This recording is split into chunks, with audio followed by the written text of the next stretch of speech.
तो ये वायरल आता कैसे हमारे फार्म पे? मिस मैनेजमेंट या हवा में या साजो सामान में? इसका मेरा नहीं ख्याल कि मैनेजमेंट के साथ वायरल प्रॉब्लम का कोई इतना ख़ास ताल्लुक है। ये बेसिकली इसके जो फैक्टर्स हैं, एक तो ये हॉरिजॉन्टल ट्रांसमिशन के थ्रू, ब्रीडर के थ्रू आ सकता है, क्योंकि आपको पता है कि आजकल ब्रीडर्स बहुत बहुत ज़्यादा अच्छे नहीं हैं। तो जब इसका माँ बाप या ब्रीडर ठीक नहीं होंगे तो फिर आगे इन्फेक्शन शो करेगा अपने चिक्स के अंदर, तो वहाँ से वायरल प्रॉब्लम आ सकती है। सेकंड जो है, अगर आपके इर्द गिर्द के किसी फार्म पे वायरल इन्फेक्शन है तो विंड के थ्रू, विंड एक ज़रिया बन सकती है, वो आ सकती है। आपके इक्विपमेंट्स के थ्रू भी वैसे आ सकती है। आपकी गाड़ियाँ हैं, आप लोग जब बाहर जाते हैं और इसका कोई भी बंदा अंदर बाहर आ जा रहा है और उसका जो है प्रॉपरली बायो सिक्योरिटी का नहीं मामला को देख रहे हैं, वो भी आ सकती है। तो मैनेजमेंट का इसमें हम लोग कहें कि जी मैनेजमेंट सही, हाँ मैनेजमेंट ना सही होने की वजह से स्ट्रेस आ सकता है बर्ड के ऊपर।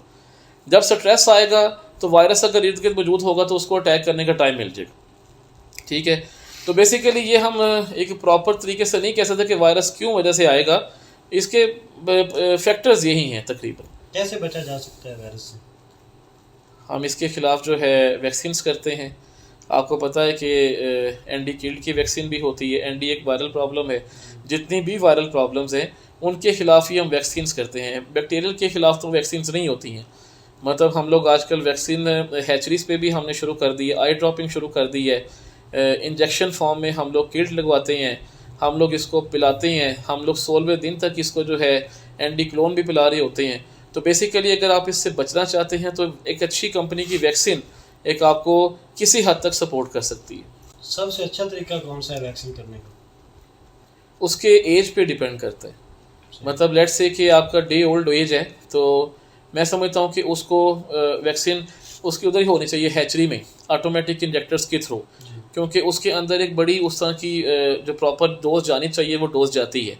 अब उसकी एज अगर फर्स्ट करें हो गई, हमने सेकंड वैक्सीन करनी होती है, कई लोग स्प्रे पहले दिन कर लेते हैं, कई के शेड्यूल में जो है 5 दिन पिला देते हैं। वैसे एक और अच्छा तरीका आई ड्रॉपिंग है, क्योंकि हम लोग ये इंश्योर होते हैं कि हर कतरा जो है वो बर्ड के अंदर चला गया है, कोई ऐसा बर्ड रह नहीं गया कि जिसने नहीं पिया।